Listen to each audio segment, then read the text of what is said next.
What's up, everybody? Welcome to the Retro Matador Live Podcast, episode number 2, with your hosts, Matador Gabe and Retro EJ. What's up, dude? What's up? What's up? Let's get it. We have a lot of topics to get into today. It's been a lot of trailers. Fast 9 is coming out this weekend, so everyone's trying to drop trailers this week to try to get it before you go see Fast 9. That way, those are the previews that you see when you go to the theaters. Movies are back in a big way. It's showtime. So let's get into a lot of the trailers that dropped this week and some things that we think about them. And Matador, I want to start with Shang Chi. Uh, that came out actually yesterday. How did you feel about the new Shang-Chi and the Legend of the Ten Rings trailer?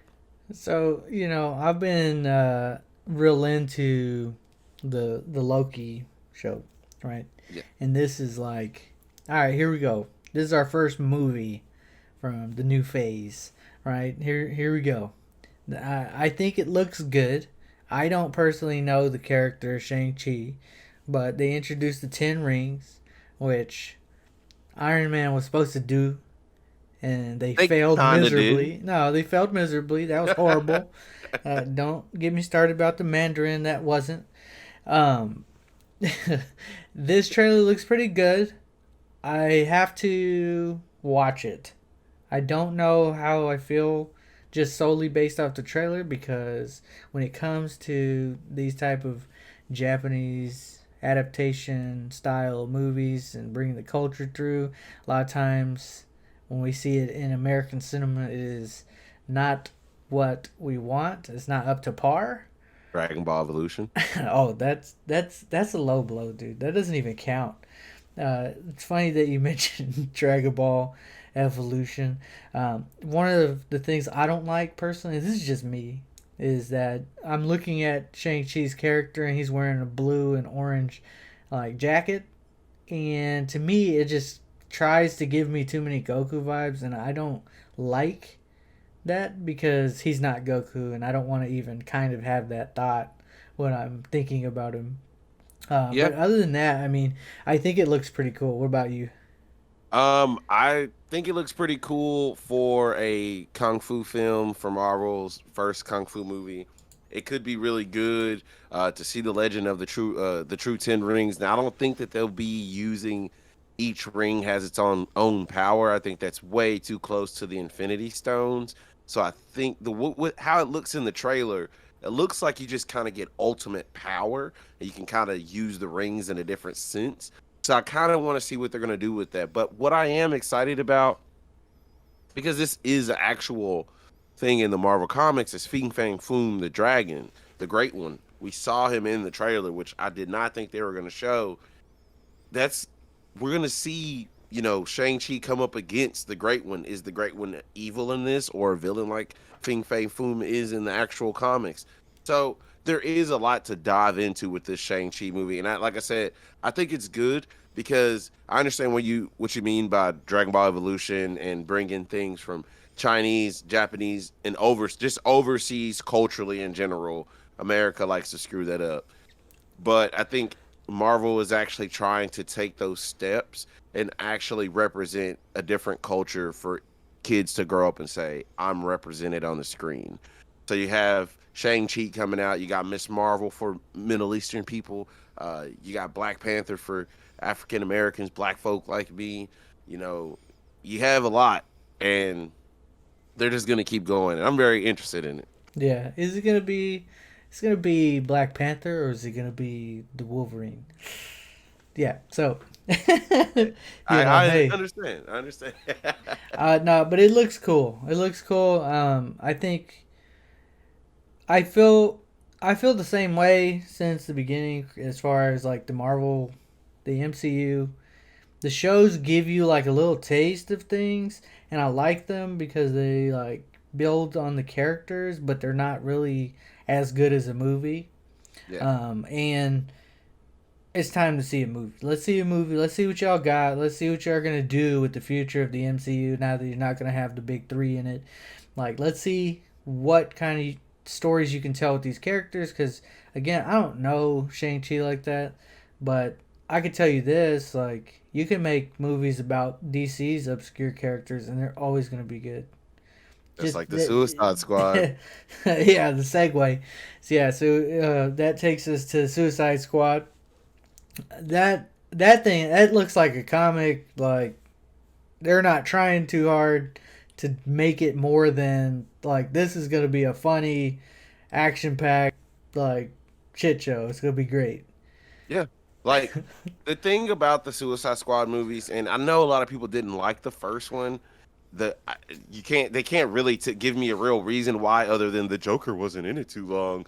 And yeah, Enchantress was kind of weak, but overall, I can pull out a full issue of the Suicide Squad, New 52, and that is page for page the movie. Now, I was talking with my friends about the second Suicide Squad movie with James Gunn, and it's the second volume to that comic book of New 52. I'm seeing stuff that I read years ago as a kid translate. It's amazing. I'm excited for it. And then it's just a star-studded cast, dude. Yeah, Like it's so big. it's like what they should have done with the first movie. They should have not focused on trying to make it the characters that you're really interested in. Really take time to build all these other characters, Yeah. and I think that's the point of the Suicide Squad. Like I felt like the first one, the trailers just made you think this is gonna be a Joker movie with this like he's a huge part in it, and then they didn't give that. They made that like a big part of the story, and then didn't give it, and then yeah, the villain was weak.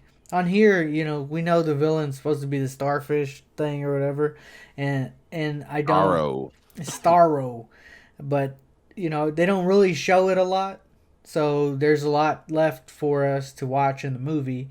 Um, you bring in some of the old characters so you keep continuity, and then you bring in some new characters that are very dynamic. I like it. Eldris Alba's character is awesome. uh, Bloodsport, yeah. yeah, he's cool. And then John Cena's character, John Cena's gonna make this movie fucking hilarious. I can He's already see playing it. he's playing Peacekeeper, and Peacekeeper actually already has a show coming on HBO Max that is tied to this movie. So we are going to get spin-offs from these obscure characters that no one talks about. Yeah, that's really cool. And I think again, he's coming to his own from doing like these WWE action movies that are garbage, just to give him a chance to get some exposure. Yeah. And I think he's come a long way. He's built himself up. He's been very humble as far as acting, and they're just giving him chances. He's in the damn Fast and the Furious movie that's gonna be Yeah. there, That's coming out, yeah. and then he's gonna be in this movie. So I mean, like he's etching his star. He's following that same Dwayne the Rock Johnson footsteps, and that's how they do it. Like he's an entertainer. So I think like that show on HBO Max is gonna be fun. I'm excited to see it. I'm definitely excited, but it's not just and it is John Cena, and there's a lot of big star-studded people, but there's one person that I love so much that no one's giving credit in the Suicide Squad movie. He's everywhere. He's everywhere. Okay, so one of my favorite comic book villains, obscure comic book villains, is the Polka Dot Man. Okay, he's amazing. No one likes him. Now, David Dastmalchian, if I'm saying his name correctly, Probably.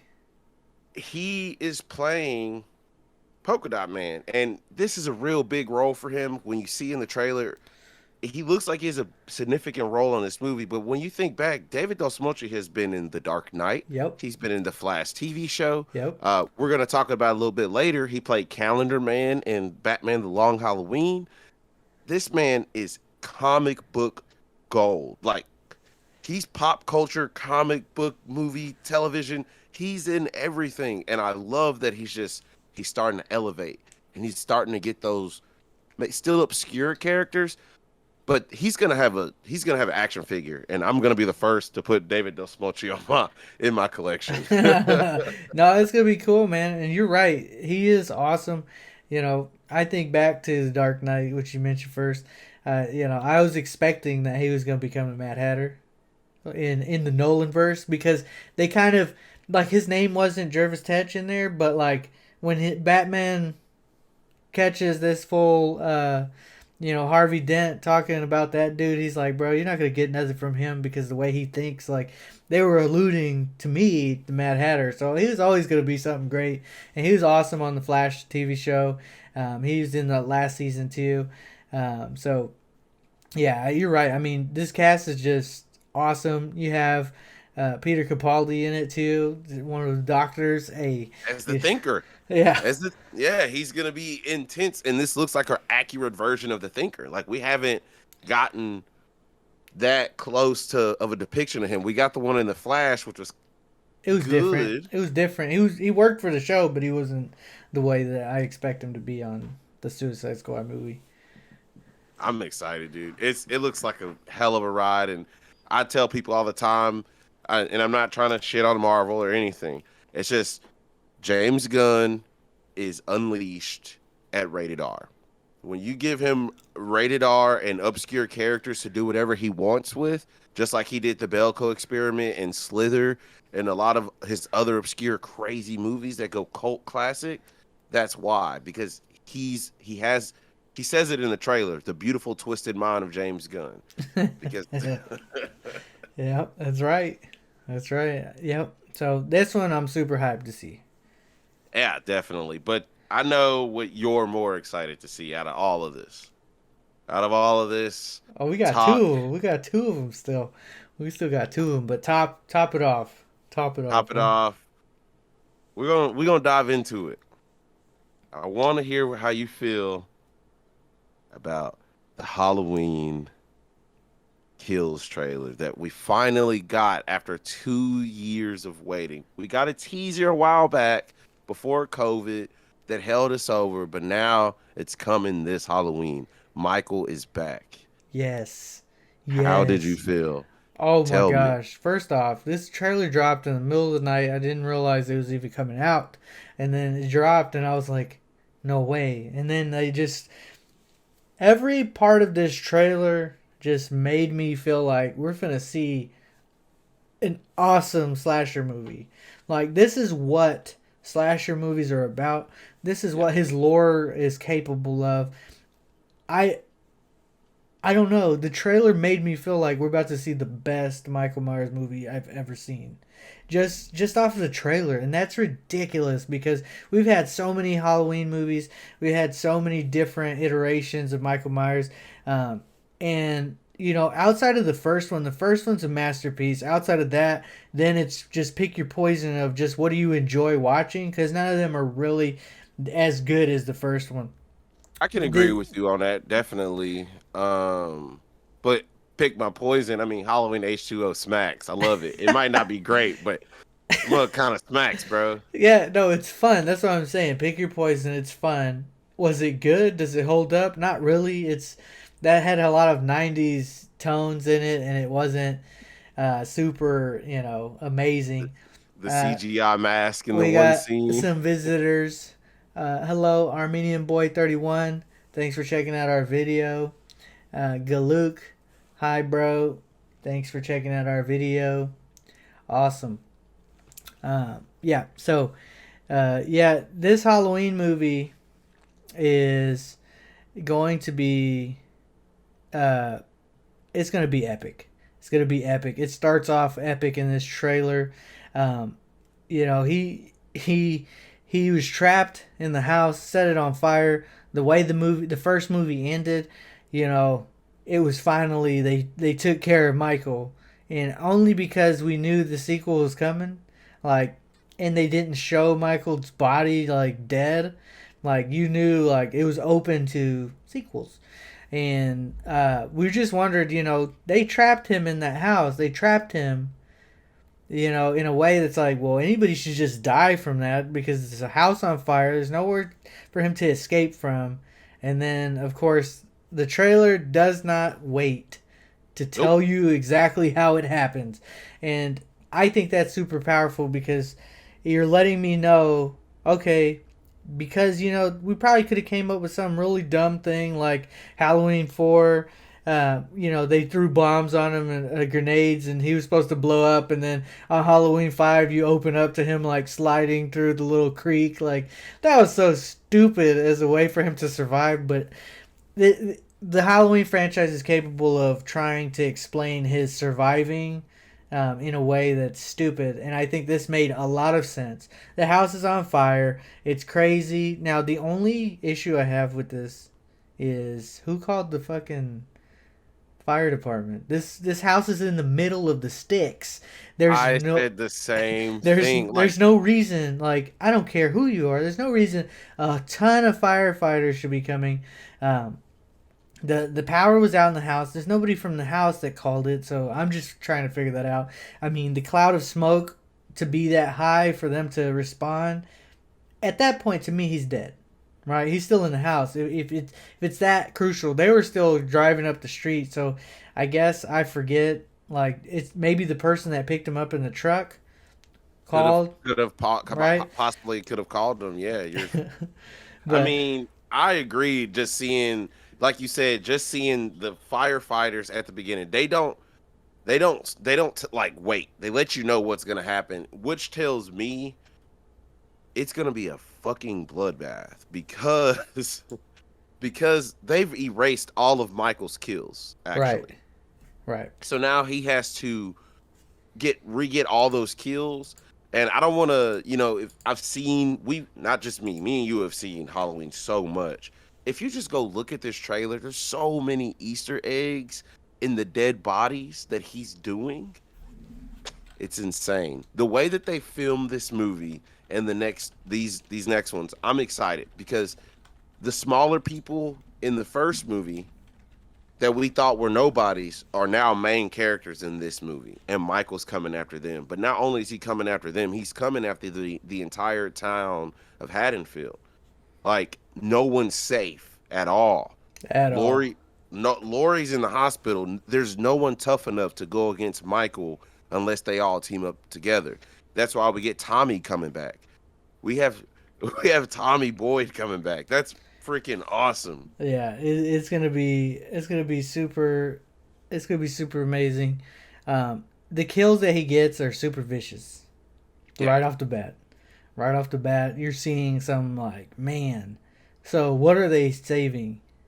What are they saving? This is my only qualm.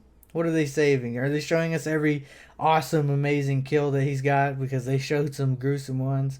Uh, which They ones are they showed them saving? unmask him. Yeah, so I mean, dude, it is super. It is super, super awesome. I'm super excited. I'm scared though. I can tell you, I just if this is the sequel, if this is the second one, we have a third one. I don't know how much more Lori can take, and I don't want to see Lori die again. You were scared in the first one that she was going to die. I was there. You thought she was going to die. It was over. But I It- mean, growing up, growing up, we got Halloween Resurrection, and she fucking died in the first 10 minutes. This is the dumbest way to ever die. yeah, we're not doing that. They better not do that again. But I'm definitely excited.